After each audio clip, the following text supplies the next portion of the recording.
Now the topic is resuscitation of a newborn. हमें newborn को revive करना है, तो हमें कैसे पता लगेगा कब हमें रिवाइव करना है? तो जैसे ही बच्चा जब बॉर्न होता है, बर्थ होता है उसका, तो सबसे पहले हमें 3 क्वेश्चंस के आंसर फाइंड आउट करने हैं। क्या ये जो बच्चा ये फुल टर्म है, मतलब 9 मंथ्स इसने कंप्लीट किए हैं?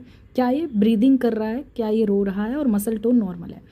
इन तीनों क्वेश्चंस का अगर हमें आंसर येस मिलता है तो सिंपली हम उसे मदर के पास स्किन टू स्किन कॉन्टैक्ट के लिए भेज देते हैं और जो नॉर्मल सा रूटीन केयर होता है उसकी तरफ बढ़ जाते हैं। ये तो हो गई एक नॉर्मल बात। अगर इनमें से कुछ भी, मतलब बच्चा ब्रीदिंग प्रॉपरली नहीं कर पा रहा है या फिर बच्चा रो नहीं रहा है, मसल टोन ठीक नहीं है, तो हम उसे रिसक्सिटेशन के लिए स्टार्ट करते हैं। यहाँ से हमारा गोल्डन 1 मिनट वाला टाइम शुरू हो जाता है।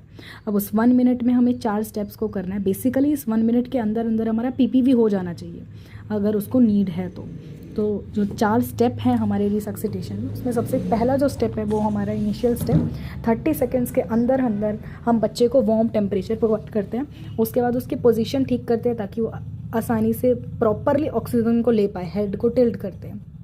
एयरवे को क्लीन किया जाता है बल्ब कैथेटर या फिर सक्शन कैथेटर की हेल्प से। पहले माउथ को क्लीन करते हैं, फिर नोज़ को सक्शन से क्लीन किया जाता है। ड्राई किया जाता है, स्टिमुलेट किया जाता है। स्टिमुलेट कैसे? उसकी बैक को रब किया जाता है और उसके टो पे ऐसे फिंगर, जैसे हम कैरम खेलते हैं ऐसे उसके टो पे टैप टैप किया जाता है। ये करने के बाद हम फर्स्ट चेकआउट करते हैं। वो चेक में क्या करना होता है? उसकी ब्रीदिंग को चेक किया जाता है और हार्ट रेट को चेक किया जाता है। ब्रीदिंग अगर नॉर्मल आ गई, हार्ट रेट जो बच्चों में नॉर्मल होता है वो होता है 100 से ज़्यादा। अगर 100 से ज़्यादा हार्ट रेट आ गया, बच्चा रोने लग गया, तो मतलब नॉर्मल है। अब उसे आगे रूटीन केयर मतलब नॉर्मल केयर के लिए भेज दिया जाएगा।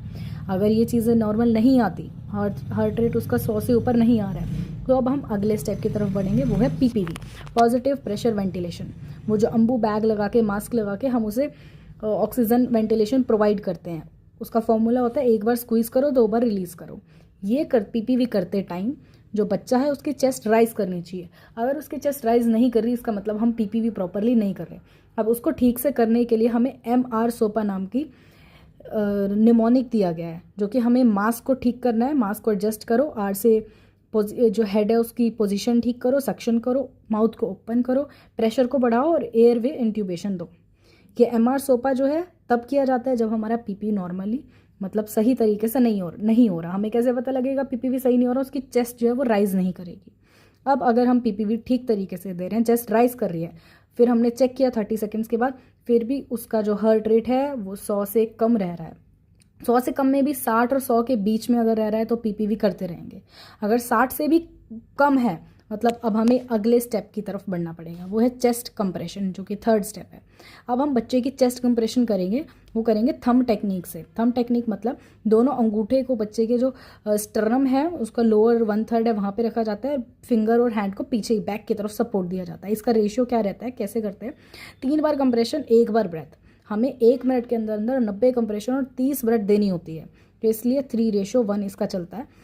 और ये करते टाइम चेस्ट कंप्रेशन हम दे रहे हैं बच्चे को। 30 सेकेंड्स के बाद दोबारा से हमने चेक किया, उसके बाद भी जो उसकी हार्ट रेट है 100 से ऊपर नहीं आ रही, नॉर्मल नहीं आ रही है, तो जो हमारा एंड वाला स्टेप रहेगा वो ये रहेगा कि हमें CC मतलब चेस्ट कंप्रेशन देते रहने, उसके साथ पीपीवी भी देनी, और एपिनेफ्रिडीन का हमें इंजेक्शन IV हमें देना होता है बच्चे को 0.01 0.03 mg/kg की डोजिंग से।